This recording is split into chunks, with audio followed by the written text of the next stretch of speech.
హైదరాబాద్ మీర్పేటలోని 10 నిమిషాల వ్యవధిలోనే ఇద్దరు మహిళల నుంచి గొలుసులు తెంపుకుపోయారు. ఇద్దరు మెడల నుంచి దాదాపు 7 తులాల చైన్లు లాక్కొని పరారయ్యారు.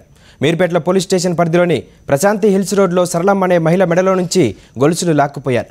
ఇంటి ముందు వాకిలి ఊడ్చుతుండగా బైక్పై వచ్చిన ఇద్దరు దుండగులు ఈ దొంగతనానికి పాల్పడ్డారు. సాయి విహార్ కాలనీకి చెందిన వెంకటలక్ష్మి అనే మరో మహిళ మెడలో నుంచి 3 తులాల గొలుసును లాక్కుపోయారు. బాధితుల ఫిర్యాదుతో పోలీసులు కేసు నమోదు చేసుకుని దర్యాప్తు చేస్తున్నారు. ఈతలకు వచ్చిన ఇక్కడ నిలబడ్డా వాళ్ళు చూస్తూ అక్కడ ఉన్నారు, చూస్తూనే ఉన్న వాళ్ళను. కానీ బాటసార్లో ఏమో మూత్రం పోస్తుండే అనుకున్నా.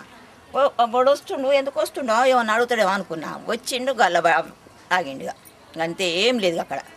నేను మా చిన్నవాళ్ళు లేచి బండి అక్కడ పెట్టి పాల బాటింట పెట్టి, అరే రారా బండి వేసుకొని రారా పిల్లగాడు వస్తా అన్నయ్య పోతారా బండి వెనకంగా అంటే వాడు వచ్చేవరకు వాళ్ళు ఇళ్ళకి పోయి.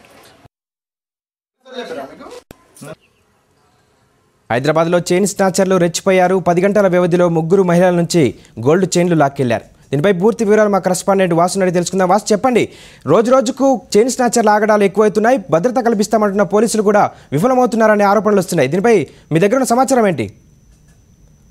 నరేష్, గత 3 రోజులుగా హైదరాబాద్ లో చైన్ స్నాచర్లు వరుసగా విడిచిపడుతున్న నేపథ్యం మనం చూస్తున్నాం. తాజాగా ఈ రోజు చూసినట్లయితే వరుస సంఘటనలు చోటు చేసుకున్న నేపథ్యం వనశ్రీపురంలో ఉదయం హైకోర్టు కాలనీ కూడా ఇంటి ముందున్నటువంటి మహిళ జయం అనేటువంటి మహిళ మెడలో 4 తులాల బంగారాన్ని పల్సర్ వాహనంపై వచ్చినటువంటి 2 యువకులు లాక్కొని వెళ్ళిపోయిన సంఘటన ఇప్పుడు తాజాగా కొద్దిసేపటి క్రితం ఆ నాగోల్లో మరొక సుశీలం అనేటువంటి 65 సంవత్సరాల వృద్ధురాలు తన మెడలో నుంచి 4 తులాల వరుస లాక్కిన నేపథ్యంలో కూడా సుశీలమ్మ తీవ్ర గాయాల పాలని ప్రస్తుతం ఆమెను దిల్సుఖ్నగర్లోని ఒక ఆసుపత్రికి తరలించారు. ఆమె నడుముతో పాటు చేతులు కూడా విరిగినట్లు వైద్యులు ధృవీకరించారు. దీనికి సంబంధించి ఉదయం నుంచి చూసినట్లయితే మరోపక్క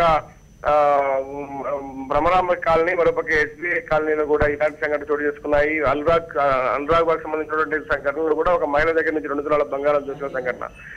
ఉదయం నుంచి చూసినట్లయితే వరుస 5 సంఘటనలు. నేరేడ్మెట్ లో ఏకంగా బంగారు షాపు యజమానిని దాడి చేసి, మోహన్ అనే వ్యక్తిని దాడి చేసి 15 తులాల బంగారాన్ని లాక్కినారు. ప్రస్తుతం అతను తీవ్ర గాయాల పాలై ప్రస్తుతం ఆసుపత్రిలో చికిత్స పొందుతున్నటువంటి పరిస్థితి. కుషాయిగూడ ఇందిరానగర్ లో కూడా మరొక సంఘటన చోటు చేసుకుంది. అక్కడ కూడా మహిళ మెడలో 4 తులాల బంగారాన్ని దోచుకెళ్లిన సంఘటన. అంటే మొత్తం మీద ఏవేదైనప్పుడు కూడా హైదరాబాద్ నగర మహిళల కంటి మీద కునుకు లేకుండా అయింది. బయటికి వెళ్లాలంటే కూడా తీవ్ర భయాందోళన వ్యక్తమవుతున్నటువంటి పరిస్థితి కనిపిస్తుంది. కానీ పోలీసులు కూడా ఇదే స్థాయిలో కూడా మొదలు పడుతున్నారు. ఎందుకంటే ఉన్నతాధికారుల నుంచి తీవ్ర స్థాయిలో ఒత్తిళ్లు వస్తున్నాయి. కానీ చైన్ స్నాచింగ్ కేసును అరికట్టడంలో మాత్రం ఎక్కడికెక్కడ విఫలమవుతున్నారు. ఇవన్నీ కూడా అంతర్రాష్ట్ర ముఠాలు ఎట్లా పాల్పడుతుందో తెలుస్తుంది. వీళ్ళంతా కూడా ఒక టీమ్ గా హైదరాబాద్ ను ఎంచుకోవడం జరిగింది. హైదరాబాద్ నగర శివార్లు అడ్డాగా మార్చుకొని కూడా నగరంలో పలు చోట్ల దొంగతనాలకు పాల్పడుతున్నారు. వీరి కోసం ప్రత్యేక టీంలను కూడా ఏర్పాటు చేయడం జరిగింది. ప్రతి జోన్ వైజ్ గా కూడా ఒక స్నాచింగ్ టీం అనేది పోలీసు అధికారులు ఏర్పాటు చేశారు. మరోపక్క సిసిఎస్ లో కూడా నిపుణుల అధికారులతో సహకారంతో కూడా ఒక స్నాచింగ్ టీం ఏర్పాటు చేశారు. ఆ షీ టీం లాగానే ఒక స్నాచింగ్ టీం కూడా తాజాగా పోలీసులు ఏర్పాటు చేశారు. స్నాచింగ్ ఈ ప్రస్తుతం ఇలాంటి దుండగుల కోసం కూడా తీవ్ర స్థాయిలో గాలింపు. వీళ్ళంతా కూడా మహారాష్ట్ర నుంచి వచ్చినట్టు కూడా పోలీసులు అనుమానిస్తున్నారు.